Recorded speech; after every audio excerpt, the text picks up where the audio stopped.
All right, welcome everybody to our Keller Williams South Florida Regional Luxury Call. We're excited today because we've got some numbers to share with you. We've got some massive success stories of what's happening here in South Florida with luxury properties, and we've got a very special guest.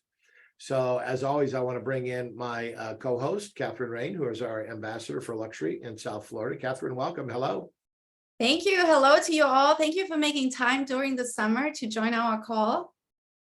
Yeah, we know lots of people are taking vacations, and especially in July. It's part of, though, what we do, right? We explore. Catherine, you started taking vacations and you started buying properties, right, in different areas. Yes, I did. So that becomes part of our opportunity. We are realtors. By the way, just a quick promo here that I'm just going to drop in. Catherine, I don't know if you've taken 8 weeks to wealth or if it's on your radar, but I can tell you I am in the middle of that. It's a KW course with Mark King and Jason Abrams and Brett Tanner. And I would just say to everybody on the call, if you have not investigated 8 weeks to wealth, I would highly recommend it. We're only in week 3 tonight, will be our third week. It's 8 weeks, and it is really, really good. There are some great basic pieces in there. Have you peeked at any of that, Catherine? It's on my radar, but I'm involved in other classes that I need to finish but I went to Keller Williams Wealth Workshop and it was phenomenal. Yeah. But, wealth building is my passion. So yeah, sign me up for any of that. And those two things are very similar, except the workshop is sort of a one or 2 day type of deal. This is over 8 weeks, but the materials are similar. There's a whole library of things that if you missed the call, I missed last Tuesdays. I just watched it last night and looked at the materials, and I'm ready for week 3. So lots of good stuff there. And we just want to always make you aware of all the value that Keller Williams adds, including the idea of building wealth, because our goal is to help you build wealth as well as selling properties. Have you looked at the compound interest chart? Yes, as part of that. Yeah, I sure have. Yeah, Mind-blowing. It's fascinating. There's just little tips in there that if you listen to that, it's interesting. And then I go back to my money manager, a guy who consults me, and I say, is this a real thing? He goes, yes, actually I do that too. Yes, I just haven't told you that one yet. So there's lots of stuff that's going on. So it's really good. So today, Catherine, we're going to start off by looking at numbers, and I'm going to go through these with you because we're going to kind of compare the language of real estate numbers, what's happening this year versus what happened last year. And then we'll bring our guest on, and somewhere in between, we'll sprinkle in a really big success story of what's happening in South Florida. An agent who has sold some huge properties that we want you to see that and hear a little bit about what they're doing to make that happen. So great. Tell us about what you discovered in lore, Catherine, as you looked at the language of real estate for the last 2 years. So I just took a really big listing in Miami, and my seller was very analytical. So I had to pull the numbers, and it was like pulling teeth, but I learned a lot. And I looked at the numbers last year, January till June. And then I compared them to this year, January till June, and you will see a big difference because we look at those numbers on every call, but we never look at the numbers from the year before. So the numbers don't really mean anything if you can compare them to anything, right? It's like, okay, 15,000 listings sold sounds great, but compared to if you compare the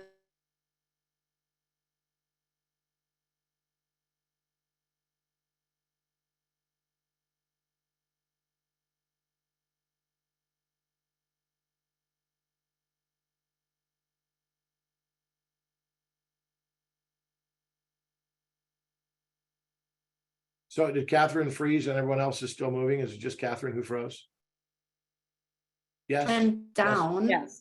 Here she is. Catherine, you froze for about 20 seconds there. As soon as we went to the board, pretty much we froze. You were talking about comparing last year to this year. So if you would pick it back up again from there, you'll see that we had 15,000 luxury listings sold last year compared to 10,000 this year, and so on.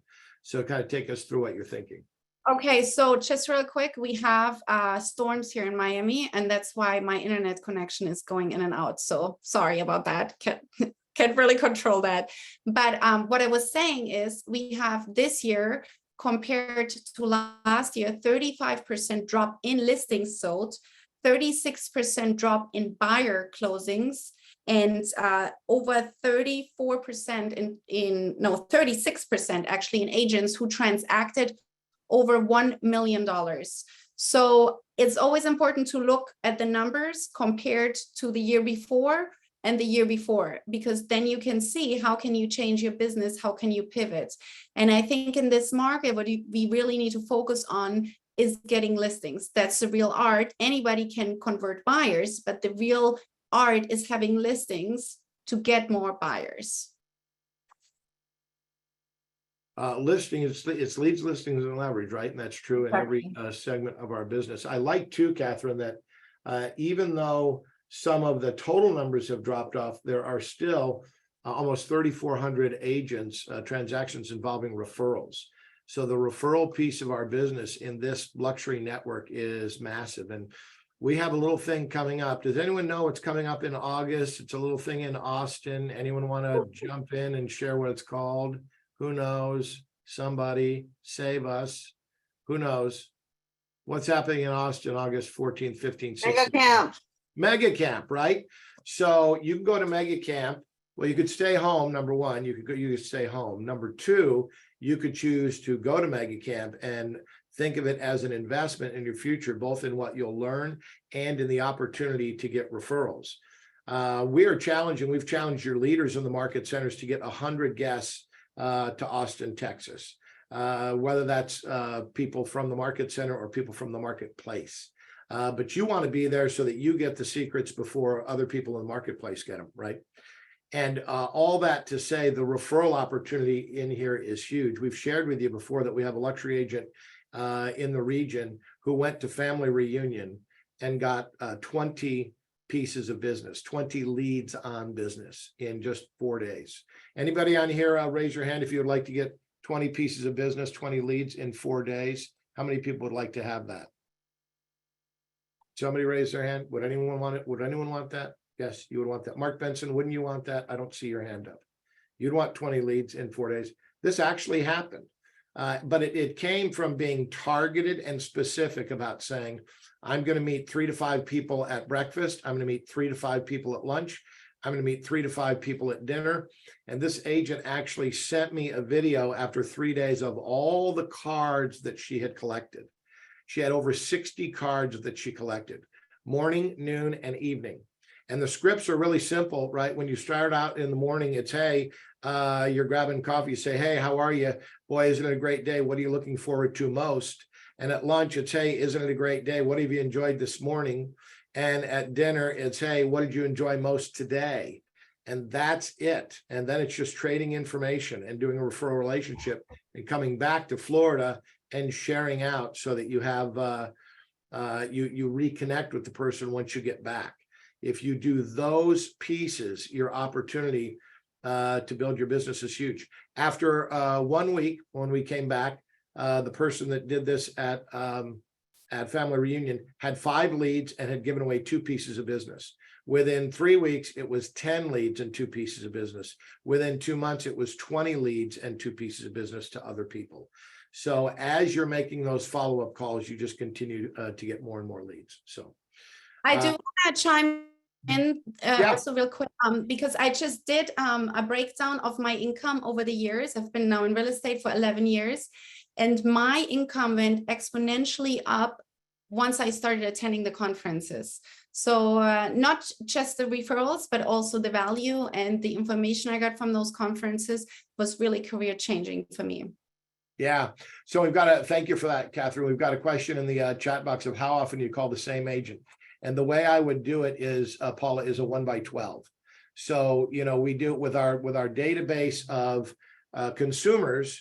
We do a 36 touch minimum. With agents and agent referrals, I would do a 1 by 12, but I would still do the same thing. I would call them quarterly, or I would call them at the very least 2 or 3 times a year.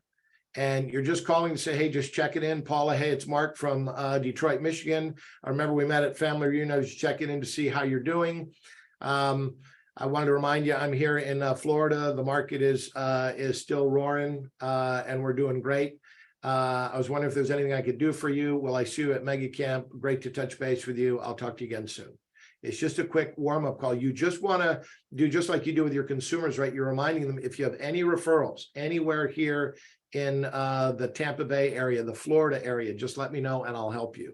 If I can't handle it, I'll send it to my friend Mark Benson, who's in Naples. So you know that you have contacts. You just want to create that relationship and build that connection. So that's what I would do. And once you've gotten that really solidified, I think 2-3 calls a year would be enough to stay in touch. I have the same person I've had in Orlando for 20 years because they did a great job of cementing that relationship. So great question. Catherine, anything else on the language of real estate that you wanted to share? I think it's just really super important to follow up with your previous clients, ask how they are, how they're doing, look at the market every day. So you're the expert. When you take a new listing, then you don't overpromise, because it's certainly not 2021 or 2022 anymore. We make sure that we educate people correctly, price correctly, and just focus on taking listings. The listings are the people that take the listings now are going to be that thrive once the market picks up a little bit more with inventory. And I also do want to say, it's not necessarily that the market has slowed down too much, especially, I mean, in my area, it hasn't slowed down too much. It's also the limited inventory that is driving those numbers a little bit down, because we really don't have much to sell. Yeah, all well said. Hey, another reminder on Mega Camp, if you have not seen this, the CEO Summit, I think they call it, is happening. Someone texted me and asked me, just so you know, that CEO Summit is happening. It's on the Monday before Mega Camp. So I'm actually flying in that Sunday. The CEO Summit is Monday, and then Mega Camp, I believe, starts on Tuesday. So I found the CEO Summit really interesting and great business building strategies that you can learn from Gary and the guests he'll have there. Among the guests he'll have there this year is Tony DeCello. You guys all know who Tony DeCello is? You know what? Our guest that's hopping on in a second, Rhonda, she actually has a story about Tony DeCello. It's funny that you say that. Yeah, Tony is widely regarded as the most accomplished real estate coach, really, of all time. And his ability to develop strategies. He's the one, if you heard the agent in Keller Williams who got 100 listings in 100 days. That was one of Tony's people. Oh, that was his.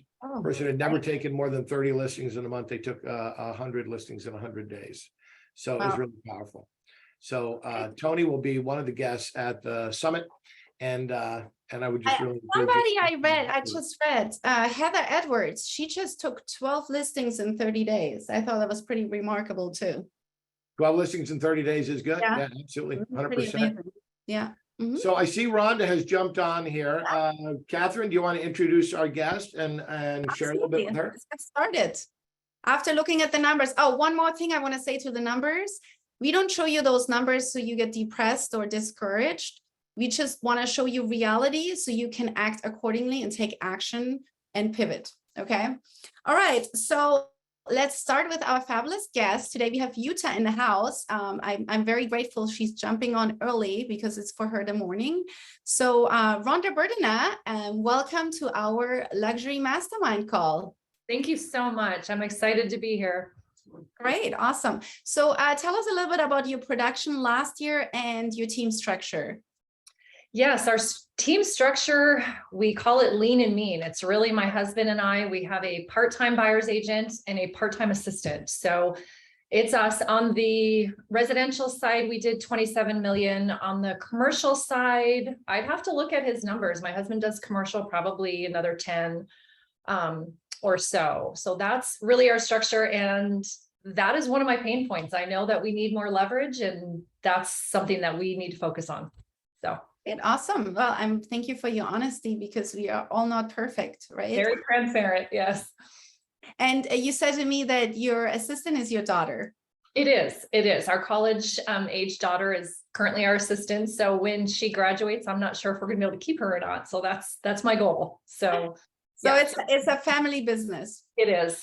It is. And our son has worked for us before in the past, prospecting as well. So yes.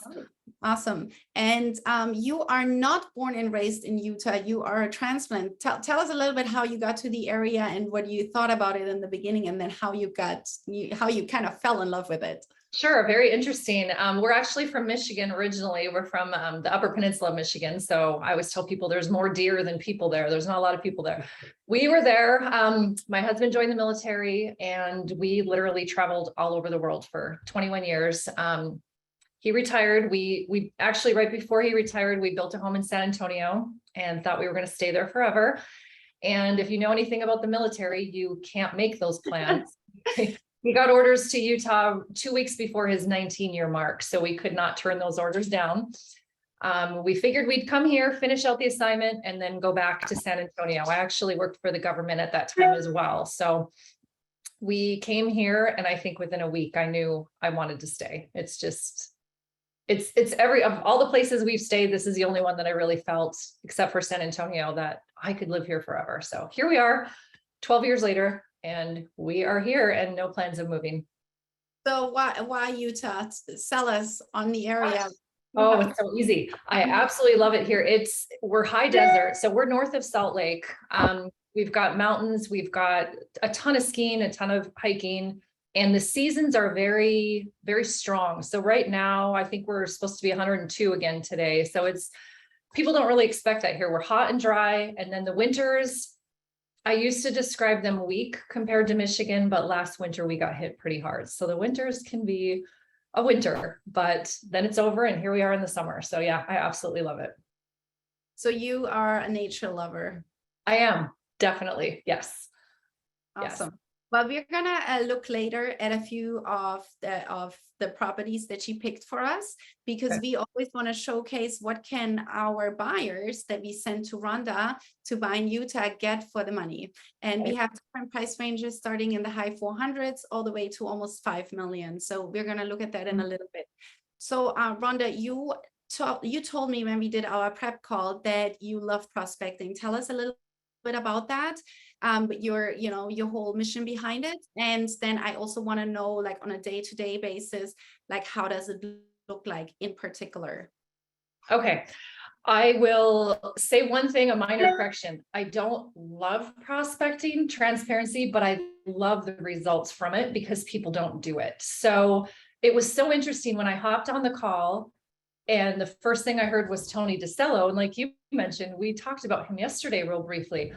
I went to a training with Tony years ago. I don't even remember what it was, but that was so impactful to me because he just briefly mentioned this prospecting that he would do, and he called it elephant hunting. So I don't know if any of you have ever heard of that before, but basically what he did is he would set one day aside of the week and just have that as his high dollar listing prospecting. And we thought that was a fun way to kind of put that into our business. So we had Friday, and it's on our calendar. This is our elephant hunting day. So what we do sometimes, and we've had more luck with the old expireds versus the new ones. So we'll look at the old expireds.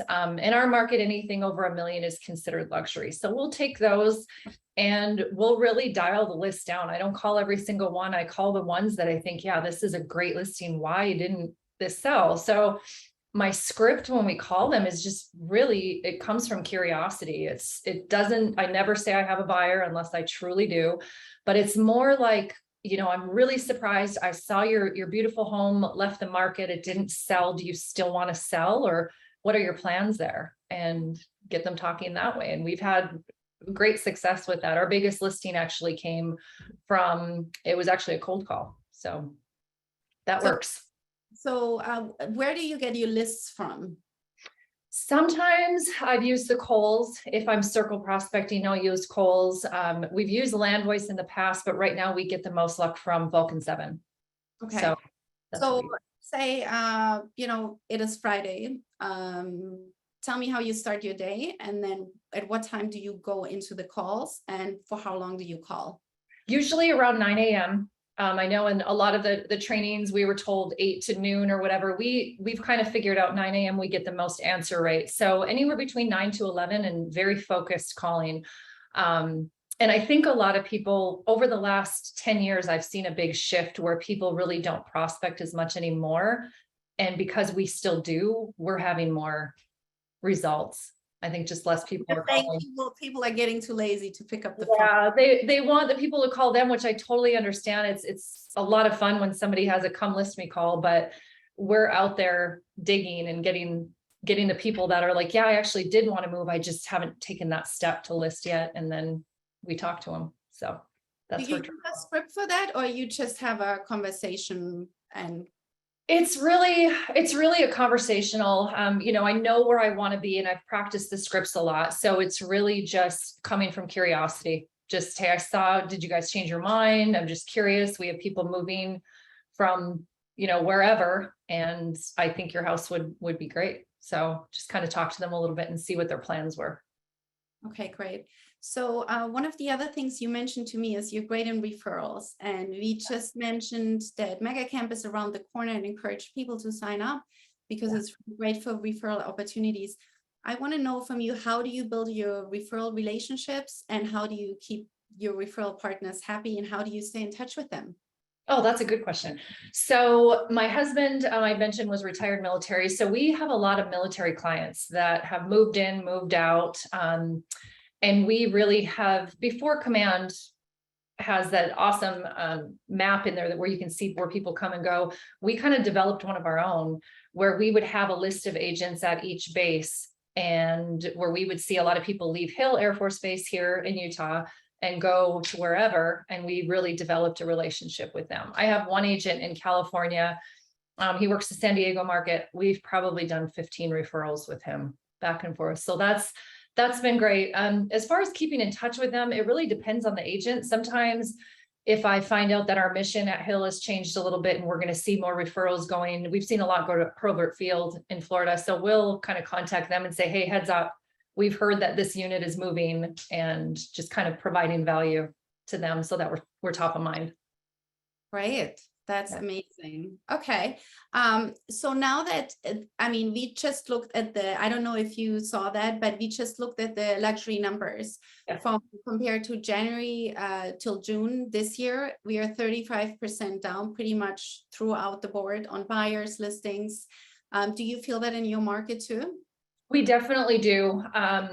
One thing with us, I think it's super important to know those numbers, but not put your head in the sand and say, well, the market's down, so, we're going to be down automatically. We dig harder at that point. We're like, people are still, I look at the numbers, people are still coming in, people are still moving out. So they're going to use us. That's just kind of my mentality, is we might have to work a little harder. We might have to prospect a little harder. And that's just our thought process there. So your pivoting is just working harder and prospecting more to outwork people. Yes. And for some reason, and again, a transparency moment, I really, over the years, I always heard dig into your database. And I did the same things everybody else was doing, was sending email drips and was like, well, I'm doing this so many times a year, and we weren't getting the results that we wanted. So about 2 or 3 years ago, we really pivoted and we really wanted to make it a personal experience. So, and something I mentioned to you when we spoke on the phone is, and I'm sure a lot of agents here have experienced the same thing, is you'll be put on a drip campaign, a lender or something. We all get the exact same drip. And sometimes I'll get the same email 20 times within 30 seconds from a mortgage company. I wanted to be different than that. So what we do for our marketing, and it's really the same for our luxury clients and our other residential clients, is I look on social media. My daughter helps us out with this too. We'll look at a personal or a life event, and then we send them a targeted gift. And a lot of times it might be something smaller. Over the years, we tried to spend so much money getting the shiny, sexy objects, and we get more results from being very personal and targeted. So an example, I've got a couple. One example that's very recent. We have a client who's a chiropractor for animals, so that's kind of different, and very into horses. And she just had a baby. And we could have sent her this fancy basket with a bunch of things. And what we did instead, my daughter found these tiny little baby cowboy boots, and we sent her those. And she sent us pictures. She was just over the moon with that. So I think it's things like that that really keep us top of mind. And it's not always asking for business. It's just being there and letting them know that we're here and we want to be involved. I love your appreciation marketing because you're very targeted So all of us always send those emails out. I mean, we all have this issue. We have not enough time to service all of our clients and make them happy and love on them. And I find myself having this issue too. How do I make people feel special without spamming them, right? So Right. I love your example. So you look on social media, what's going on, but it's very time consuming to do it this way. It is. And we found, and again, that's why my daughter kind of helps us out with that. And we're not on social media with everybody. There's some clients that that's not their jam. Another client, he actually bought a second home here in Utah, and he's a plastic surgeon in San Diego. He just doesn't have a lot of time. And since our market is so different from where he lives, whenever we're near his house, we'll snap a picture, or we'll just say, hey, did you know this? Your landscaping looks amazing. My husband, who's a hunter, one time was up there and saw a flock of turkeys crossing the road, and he was calling them in. I mean, it sounds so funny, but sending him that video of him calling in the turkeys and saying, isn't this amazing? You know, your place looks awesome. He loved that. That was just, yeah, definitely. Just letting him know we're here if you need us. And yeah. So really well. What luxury tips do you have for us? When you look at the normal clients and the luxury clients, how do you treat them different? You know what? I don't even know if I treat them different. I'll be completely honest with you. It's every client has their own personality, and you can tell just from meeting somebody. We've all gone through training with DISC and things like that. It's just knowing how they want to communicate and making it very personal. So a lot of our luxury clients, I think, just would not be impressed with the big fancy gift baskets like we used to do. They're more impressed just knowing that we're here, we're people, and we want to give them value. So again, you know, we've got this up on the screen. It sounds super basic, but gosh, the number of agents that I think don't do this. We have to know our market. We have to know where the buyers and sellers are coming from. So when an agent when a client calls us and says, hey, you know what, we're thinking of selling this, we might say, hey, you know what, hold on, wait for ski season. We've got a couple, you know, we've got one of the ski hills is doing a huge expansion. So hold on, wait a second. This is what I would do if it was my place. Just giving them value and knowing that market like it was my house, what I would want to have done. So I think that's super important. So, but when you moved to Utah, you didn't know the market. How did you learn the market? What was give us a fast track on learning a market? Yeah, that's a great question too. So in my previous life, I was an auditor for the Air Force. So I was very into details, just huge into research. So that's what I did. I researched numbers. I went to brokers opens if they had them and just tried to get into as many homes as I could, just so I could see what was out there, and developing a relationship with agents too. So some of the agents that are just really experienced in the market, I would talk to them and say, hey, I'm just curious, where did that buyer come from? Or how did you get this listing? And things like that, just knowing that I wanted to break into that market. Yeah. Yeah. Okay, great. And so then let's talk about presentation. Okay. You said to me how important it is to look the part. Tell us about that. Yes, this is huge. And sometimes when I do training, I see agents roll their eyes a little bit, but it is what it is. We have been told throughout the years that we dress up too much and we make other agents look bad. Really, I want every single client that we work with, whether it's a first-time buyer or a luxury buyer, to feel like this is a job for us. This is not a hobby.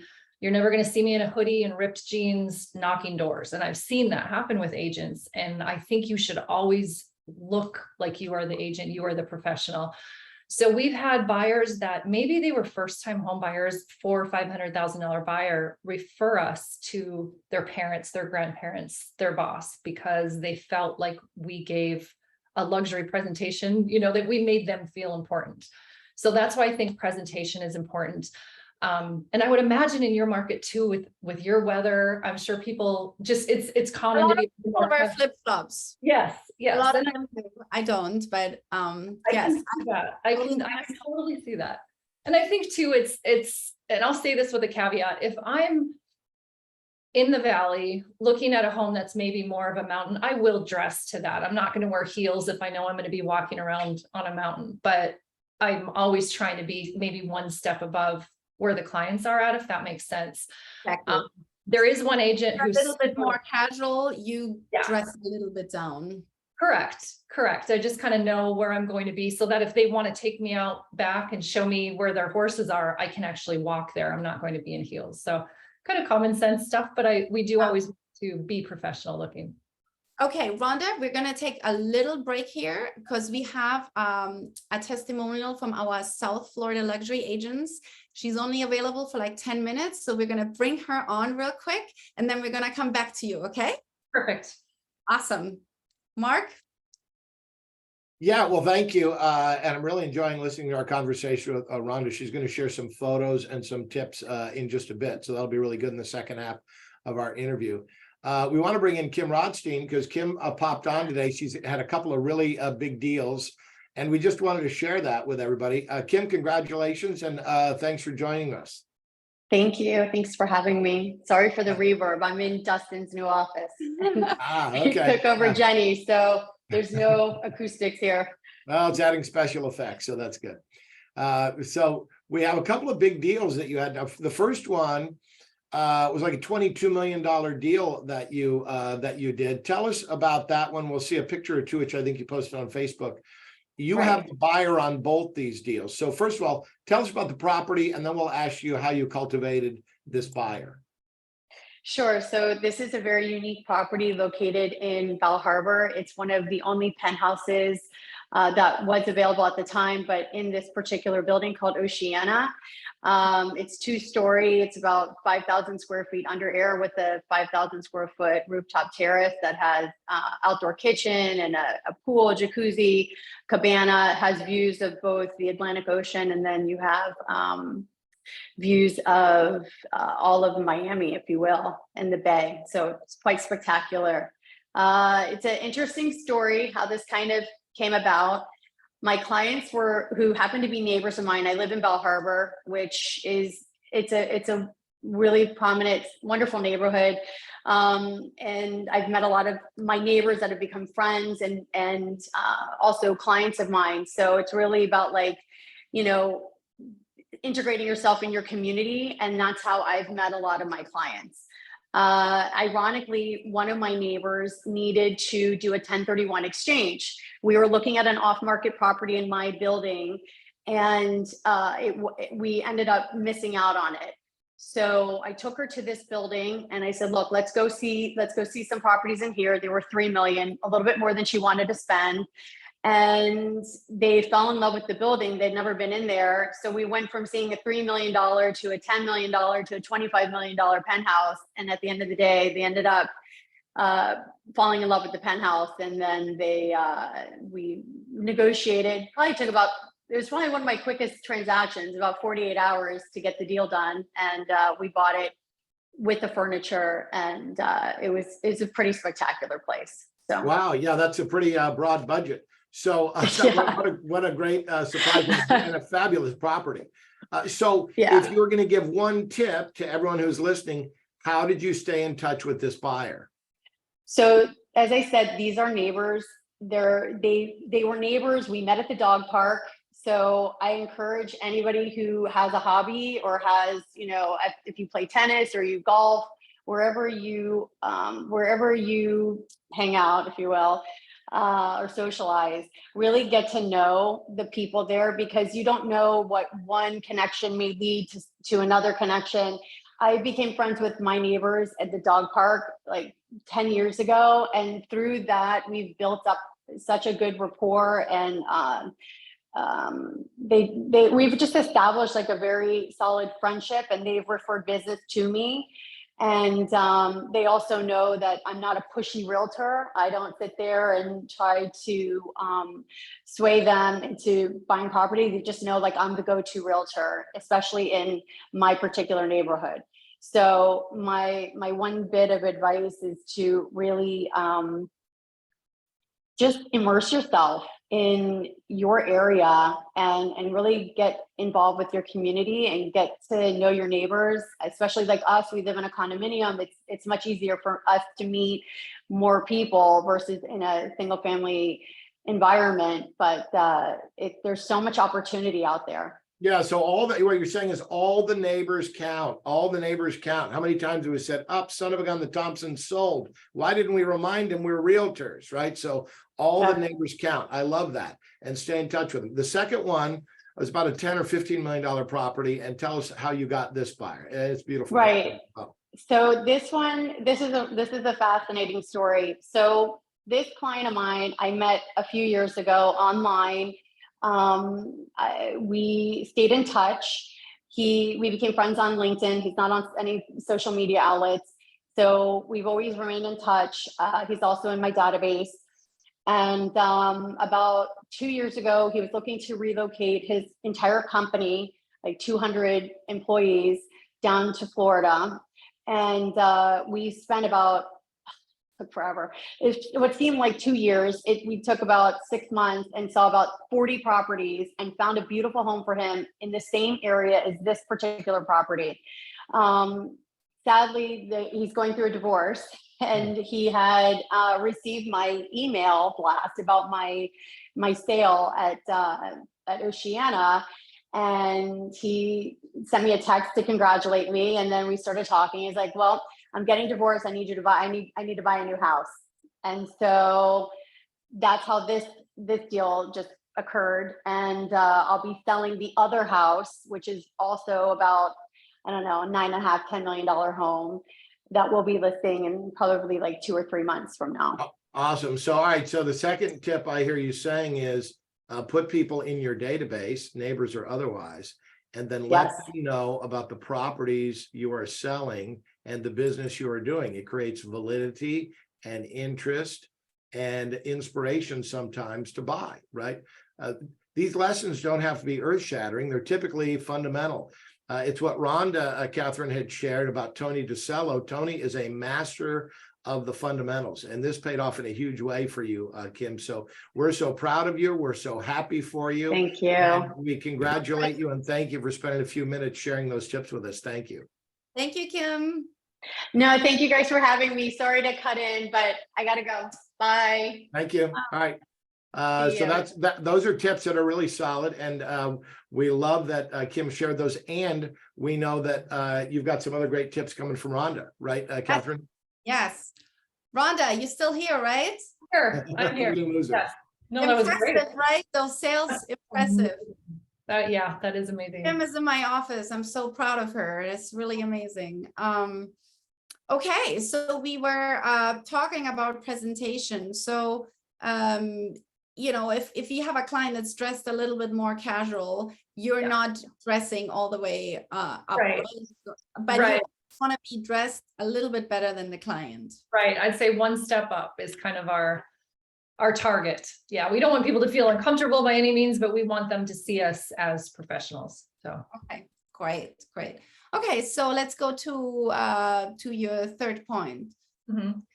I know, again, this seems very basic, right? But I think a lot of us, when we do a lot of deals, it just turns into a transaction. It's very transactional, and we've really tried to be cognizant of that and make it more of an experience. So one thing that I'll share, Corey and I have, I think we're on our sixth property that we own outside of Utah. So we've learned a lot from those agents, from being on the other side. And we think we know so much about transactions, but then when we're the buyer, we're like, well, what's going on?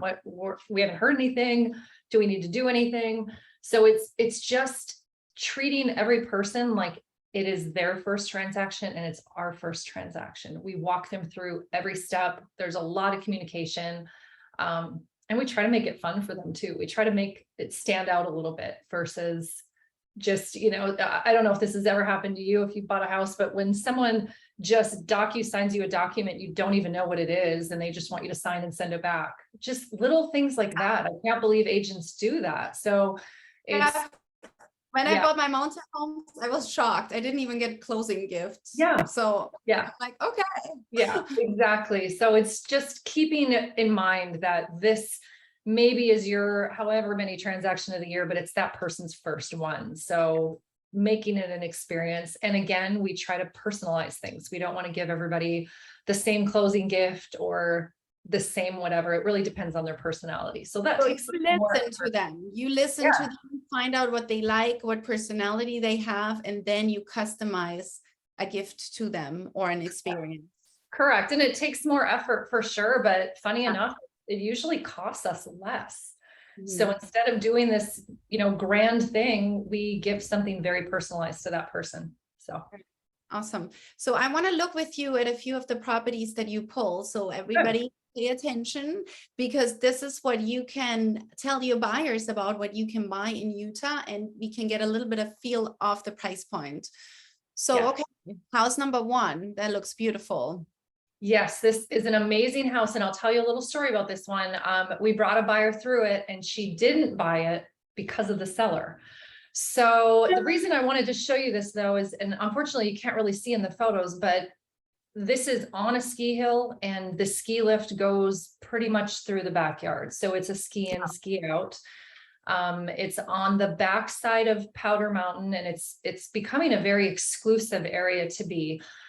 And the reason the buyer did not buy this house, she wanted to be anonymous, and the listing agent was there and he kept bragging about who lived next door and who were the neighbors. And she did not want that environment. She wanted to be very, when she came in, she wanted to be incognito, spend some time there and leave and not have everybody know who she was. So that was interesting. What a great tip for all of us to take away from this, that we should not over talk, right? And whoops, my camera. We should also keep our camera flipped around there. We got the camera that follows you everywhere.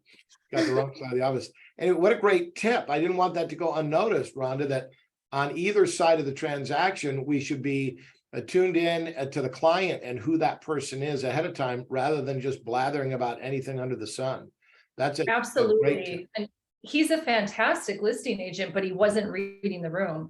And I was cringing as he kept, because I could see her flinch a little bit every time he would mention somebody. And I thought, oh my gosh. And again, she didn't buy because of that. And another funny thing too, the seller happened to be home, which is not ideal. And he may have been important, but he was not as nearly important as the buyer. And there were some areas that he said she couldn't go into because he had people staying over, and he was just very kind of territorial. So it's kind of funny how that happened, because it was listed for 5.5 and it sold for 4.8. I think if she would have had a better experience there, she may have purchased, and she may have purchased for more than that. So that was interesting. I do want to say something. And I've had buyers that started working with me after working with another agent, and they dropped the agent because the agent would post pictures with celebrities on Facebook, on Instagram. Look who I worked with. Look who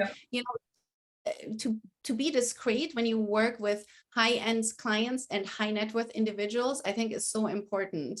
And a lot of us, we think it's important to display on social media who we work with, but do those people really like it? And then I asked the agents and they're like, oh yeah, I asked if it was okay to take a photo, but which celebrity would say no if you ask them to take a photo, right? I think there is a big difference between being okay with taking a photo and putting it all over the internet. Absolutely. Nobody knew that we took her out. Actually, we picked her up at the airport. We drove right on. She flew in a private plane. We picked her up, brought her there, took her to lunch, brought her back, and no one knew. And that's what she wanted. So eventually when she does decide to buy here, I'm very confident she will call us, because we protected her privacy. Awesome. Okay. So let's look at a few ones that are, not this one. There was one for $1 million or 400 in the high 400s. 400,000. Yeah. Can we go down?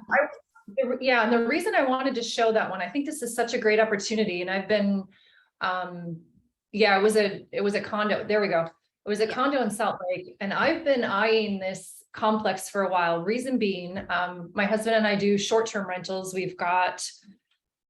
We're going on 6 now that we run and manage ourselves. And I really wanted to be in this building because it's a block away from the Vivint Arena. So that's in downtown Salt Lake, where there's a lot of concerts and sports and things like that. And this shows you, I think, what a great opportunity for only 400,000, a little over 400. It's small unit, but the location's fantastic. You're 20-minute drive from Park City. In order to get something like this in Park City, you'd be paying at least double. So for that, saving 20 minutes of driving, you can have something like this that you can head into, go skiing, go hiking, whatever, and fly out. Super easy. Is this a 1 bedroom or how big is this? It's a studio. It's considered a Okay. studio. It's only 600 square feet. And I asked Rhonda to pull this up. While this is not in a luxury price range, Right. this is so important for somebody that you have in your own area that is a luxury client, might want to have a second home somewhere else in this price range. So it is for some people a luxury just to have a second home. That's why I asked her to bring this property to us. And then I also want to show the one for $1 million. Can we show that one, Alex? I think it was the one before. Yes, this one. Yeah, the great thing about this one, in one of the photos, you can see more of an aerial view and you'll see the mountains on the side. You're 15 minutes from skiing right there. So it's considered in a town, but you are close to everything. Just over $1 million. So again, it qualifies for our luxury threshold. And really the design of that, I think you can, I don't know what your price point is there compared to this, but I feel like you can get a lot. Yeah. A lot for your money there. And again, the views, the proximity, a lot of the builders around here are very good about that. There's views everywhere you go. And every once in a while, I'll walk in a house and say, why did they put a wall there? They should have had windows, and they did everything perfectly on this one. Wow, cool. Awesome. Well, thank you so much for showing us a little bit of your market. I find it fascinating. Whenever I travel somewhere, I always hit the KW app and look how much houses are. Do you do that too? Same, absolutely. And one thing I want to highlight too, if you do have clients that would be interested in a ski condo or just somewhere to escape to, Park City is absolutely fantastic. But when we look at Eden and Huntsville, we call that the Ogden Valley. And again, that's right over the mountain on this side. A lot of people are saying that's going to be the new Park City. So it's an up and coming area. There's a lot of rentals there, and you're within 3 ski hills within 20 minutes. I mean, it's kind of it's a secret around here. So that is something to keep in mind. You can get a condo for $400 or $500 and have somewhere to go. Well, thank you for sharing that. I have one more question. I know we have one question from the audience also. So my last question for today is, you told me about your open houses. So I want to know what's your open house strategy, because I know you're like big on open houses. Yeah. And, even with luxury homes, you do open houses? We sure do. We sure do. Depending on the client, if they're comfortable with it, and we kind of explain to them, and we're super transparent. We say, hey, you know what? We might not sell it from this open house, but you are getting visibility. So the reason that we're super targeted on this, when we first moved to Utah, I mentioned I was an auditor. My husband was an investigator. So when people say, oh, call your database, we didn't have one. No one wanted to talk to us. So we knew, okay, we need to create this business. So we started with open houses, and really back then people didn't do them. We had agents in our office that were like, yeah, go ahead. We don't want it. We were very strategic about the open houses we did and the locations they were and how we prospected for them. So again, I think I learned this from Tony DeCello as well. We would knock literally 100 doors. That was our goal, is to get 100 doors. Talk to the neighbors. Hey, we're going to do an open house on Saturday. We wanted you to be the first to know, since you're one of the neighbors. And can we please put a sign here? We always try to start a conversation, ask their permission for it. And, we always do the, hey, do you want to pick your neighbor kind of funny thing, and just try to get them talking. And that's been super successful. My husband actually retired from the military on a Friday, and he took over as the team leader of our market center on Monday. So that was a huge transition, and he would always do classes and kind of preach on the open houses. People think they don't work. They do. We still do them to this day. And we have agents all the time that'll come in and say, oh, I can't believe you guys still do your open houses, because they think. And you set specific goals, right? Absolutely. Yes. So when we do them, I'm impressed by that, because Yeah. she told me, she's like, I'm doing this open house with the intention to get 2 other sellers. Yeah. And 1 buyer. Yes, correct. We're very targeted on that. And if you don't do that, we have so many agents, and I'll see them, in our area, that'll say, hey, I need to do an open house tomorrow. Does anybody have one I can do? Well, it's kind of late, because now you're going to throw the sign out and hope somebody walks in. You really need to be very. Can you repeat that? Can you repeat that? I hope so. you can't just throw out a sign on Saturday morning and hope that people will walk in and you're going to get business from it. You might, but that's not the way to do an open house. The way to do an open house is to be extremely targeted and very focused. And I'll see agents, new agents say, hey, does anybody have one I can do? Well, you're going to get the house that nobody wants to do an open house at. We teach agents when we teach classes at the brokerage, look in the MLS, find the neighborhood that you want to farm or that you want to be known as, and ask to do that open house. And then tell yourself when you're walking in, I'm going to have 2 sellers, 1 buyer, or whatever your goal is, and be very strategic. We just sold a house from an open house, just sold one. I think we closed on Friday. So they definitely work. Right. Awesome. We have one question from the audience. I think somebody was asking earlier, what do you consider an old expired? Oh, yes. And I had half of a message typed up and I didn't get a chance to send it. We consider old expireds anywhere between 6 months and sometimes I'll go back 4 years. And sometimes I'll use a service for that. But honestly, I found that if I just pick an area, Utah, where we live, we're north of Salt Lake, it's very long and skinny. If that makes any sense. So I don't want to be just driving 2 hours for something. So I'll pick a zip code and I'll look at those price points and look at the old expireds and then do my research there and get my own list from that. So yeah, like I said, 4 years actually we've had clients from. Right. Awesome. I love the idea of elephant hunting. That's my type. Yeah, it makes it fun. And again, I know you tell agents to prospect and they just cringe. They're like, that's not me. It's not me either, but it's me when I go sign a listing and put a sign in front of the house and sell it. That makes me want to get up and go. Yes, it's fun to call it that elephant hunting, take that and run with it. I think it's worked well for us. Awesome. Well, Rhonda, I want to thank you for your time today. I think we took a lot away from you. Here is Rhonda's contact information. Again, she works in Salt Lake City and north of it. And north, yeah.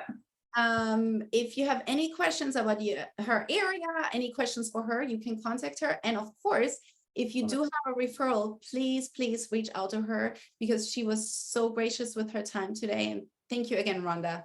Thank you so much. I really enjoyed this. Mark? So, Catherine, thank you. Yeah, that was a great interview and some great insight, Rhonda. We really appreciate it. I had, I think, 3 or 4 takeaways from there. Number one, when I heard you talk about open houses, Rhonda, it's a reminder, we have an open house playbook. And what you want to do is a 6th level open house, which includes, we had an agent in Boca Raton do this recently. He put out 38 signs, or put out 30 signs and got 38 people to come through. He put out the signs, he knocked on the doors, he did all the things ahead of time. So that was a great tip. I also loved be discreet and mind your client's privacy, right? Both key things, Catherine, that we sometimes forget, and good reminders. Yes, absolutely. So thank you, Rhonda. Appreciate it. Also loved neighbors. Remember your neighbors, all the neighbors count, and also add people to your database and work your database. You should have a 36 touch. You should be bragging about the things that are going well in your business. People love to know you're selling houses or that you're sitting in open houses. All those are good things. So should we look at some of the classes upcoming, Catherine, and just remind people? Absolutely. If you want leverage, we have a class called Career Visioning, and we're doing that in Doral on the 27th, but it is sold out. So unless we can knock out a wall, we have to talk to them about knocking out a wall. You're very popular those days. Yeah, well, it tells you that when you see opportunities, you need to jump on them. Yeah. And we're excited about the group that we have coming up in Doral. But I also just wanted to remind people, Career Visioning is an important class. It's about finding talent, hiring a good talent, and then being able to lead them to help you grow your business. So watch for the next one. We'll have another one coming out, and we have it coming out. Make sure you jump on it if you want to add leverage to your business. We also talked about Mega Camp and getting to Mega Camp on August 15th and 16th. On the 14th, I don't know, are you doing the summit, Catherine, the CEO summit this year or no? Yes, I am. Okay, so that'll be the day before. That'll be the 14th. So you could go in Sunday like we're doing and then be there the 14th, 15th, and 16th. But it'll be very exciting with guests like Tony DeCello and other people to help us build business. That is coming early next month, 14th, 15th, and 16th. Should all be there. Yep, it'd be a great time. And invite a guest, bring somebody with you. I invited 2 people today. We'll see what they say. Agent Mastermind, tickets on sale now, September 7th and 8th. And Catherine, you've been at this many times. It's always a good time. What do you like most about this event? I love to see all the agents masterminding about different opportunities, and I always take so much away from it. It's like a mini mega camp. You really need to go to both, but if you have to pick one and you can't afford to travel to Austin, come to this one. Ideally go to both, but for me, the favorite thing is the networking. Yeah, and if you connect with people at those in your network, you'll pay for both of them and then some. So I mean, this is really what people have to understand. They pay for themselves. Yeah. If you do it the right way. So If there you do is it the right really no cost for you to go. yeah. So we've got the codes there for you too, so you can tap into that. We have Mark King coming to that. We have Dan Grieve. Ken Posick. Ken Posick. Dan Grieve is going to tell a great closing story about what he contributes to and living a big life. So all great stories and lots of guests, including your friend Matt Leva is coming down to share with us 25 listings in 25 days. So he's going to be dynamite too. So we got lots of good stuff coming September 7th and 8th. Very cool. Our next luxury call will be later on in that month, September 19th at 1 o'clock. I know you're working on another great guest, Catherine, and you've done such a great job lining up super talented people who are willing to share. It makes a lot of fun. Thank you. Thank you. Yeah. It's a lot of fun for me. All right. Any parting shots here, Catherine? Are you good? I'm good. Sorry for my bad connection today. But I am happy on how the luxury division is moving forward. I don't know if you guys have heard about Luxury Pro membership. I think we should discuss that next time because there's a lot of great things coming up. And we are doing a one-day seminar in Miami in November. And I want to talk about that on our next call because you all should be a member of that. All right, so we'll do that, and then we'll also get some information out to you on that. I will tell you that the materials we have now in luxury are so good. We talked to a top agent from another company just last week. They have the biggest market share. They sell over 100 homes a year and about 70 million in real estate, and they were blown away at the quality of the luxury materials. So it's really good stuff. The material is amazing and on point, and it really helped me just now. I just got a $7.5 million listing, and I beat out another big company. I don't want to mention the name, but my material was better than what they had. I had the numbers on point. Everything was very organized and they were impressed. So we got the listing, KW Luxury got the listing. And I think there is a lot of opportunity for all of us out there. You just got to really dig into it and use the materials. So I really think we should spotlight that on our next call on all the things that we have available for the agents. Sounds great. Thanks to everybody for joining us today, especially our guest, Rhonda, and to Kim for sharing. Catherine, thanks for hosting and setting everything up. And we'll see you on next time. Mega Camp or sooner. Thanks, everybody. We'll see you later. Have a great afternoon. Break rocks, you could be a master.